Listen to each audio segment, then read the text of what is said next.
artificial insemination. And so I'm gonna talk about college for a second. When I was in college, I didn't have any money, and I was working full time. I didn't have financial aid. I didn't have loans. I was working a lot and going to school a lot, and I had to steal my books, and I was eating like rice and beans and gross stuff. I mean, everybody knows this stuff. And I was thinking of like creative ways to make money. And now, I'm sure you heard we're from Vegas, and there are really cheap ways for women to make money if they're in college. And I went to school with a lot of those girls, and I saw how sad their lives were, and I realized that wasn't something that I could do or ever wanted to do. So I was looking for alternative ways that I could make a lot of money. And I don't know if anyone has ever like looked through a weekly and you kind of get to those back pages and it says, women ages 18 to 35, give us your eggs for $5,000. And I thought, I'm not using them. Why not? Why not give my eggs to somebody? And I think that over the course of 3 years, I kept going back to those ads and like looking at it and thinking about it, like $5,000, $5,000. God, I could really use $5,000.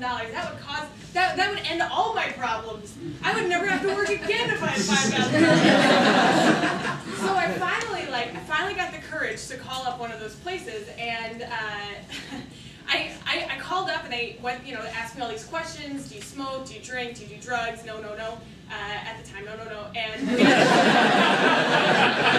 they said, well, we'll send you a packet. And they send me a packet that is like 75 pages. All of your medical history, your family's medical history, intelligence tests. They want lots of pictures of you because people, they want to know what they're getting themselves into if they want your eggs. And the idea that somebody with my DNA would be running around that I would never see, never bothered me. I had the prize, $5,000. And I didn't eventually do it, and I think the reason I didn't do it was because what you have to do is they would fly you to LA, this family would fly you to LA, I don't think you'd ever meet them, unless you wanted to, you could if you wanted. They put you in a hospital and they inject you with hormone treatment, like for weeks beforehand, and it makes you really, really fertile.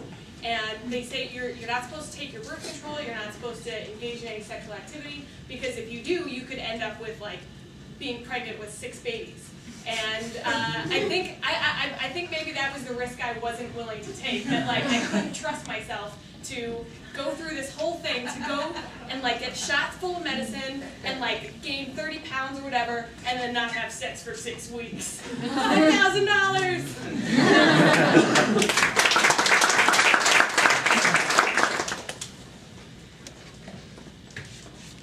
What? I don't know. The tickets are gone. They're gone. I had them earlier. Trace your steps. Andy, I've been retracing for 5 hours now. Where would it go? Where would they go? I don't know. Okay, all right. First thing, came home. We came home. We're off to Los Angeles. Yay, okay. And I went into the room and I said, all right, put down my coat, okay, hat here, tickets. I don't know. I just don't, they disappeared. I took off my hat, and then I sat down. Okay, and you did not have the tickets, I did. Oh, yeah. I don't know if that would help, like the whole environment. Like we could go through. Oh, let's walk it through. Come on. All right. Okay. So, let's go on out the door. Yeah, come on. Let's really do it. All right. Come on. Okay. All right. Oh, wait, well, I came in first. We're doing this, right? All right. The whole thing. The whole thing. All right. Okay. So I came here and I had my keys out. I dropped the keys. All right. Remember that? Oh God. I dropped the key. Butterfingers. I don't know. I dropped the keys. I fiddled for a minute. We said something about the cat. Who's taking care of the cat while we are gone? It was my ex-girlfriend. Your ex-girlfriend? Well, I hate that bitch, but you're always having her over. She's a woman, and you don't have to do that. She's, we have different. We're roommates! So you have to badmouth my ex-girlfriend? Not. This is good. No, keep going. Then you open the door. Then I open the door after talking about your ex-girlfriend. Yeah. The door is open, okay. Now we're in. I took off my hat. We're off to LA, I said. No, I said.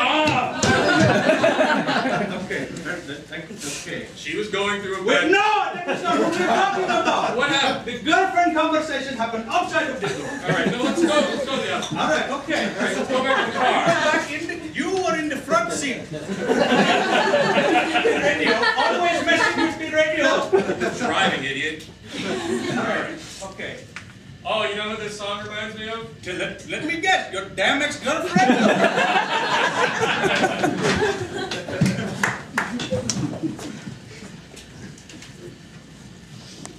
Well, it all checks out, and we have that check for you already written out. Great. When can I get it?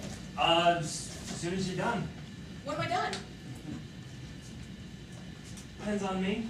Depends on you. Depends on all of us. All right. Gosh, this is The procedure room. Oh, Come right okay. on in. God, I didn't realize Yale had such like strict admissions policies. We're not Harvard.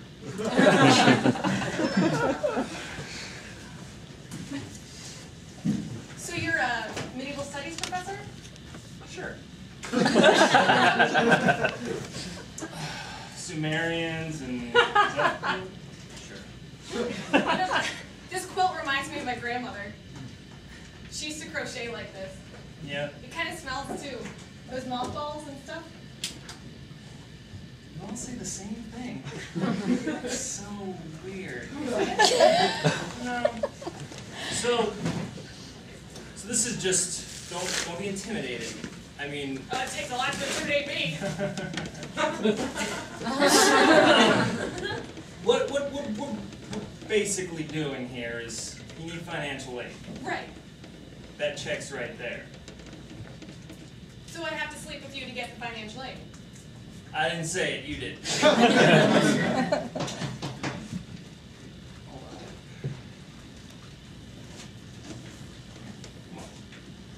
Oh, I only got my lunch out. All right.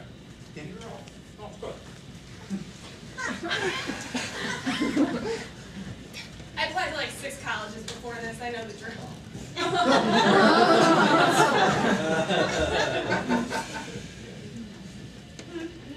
Huh?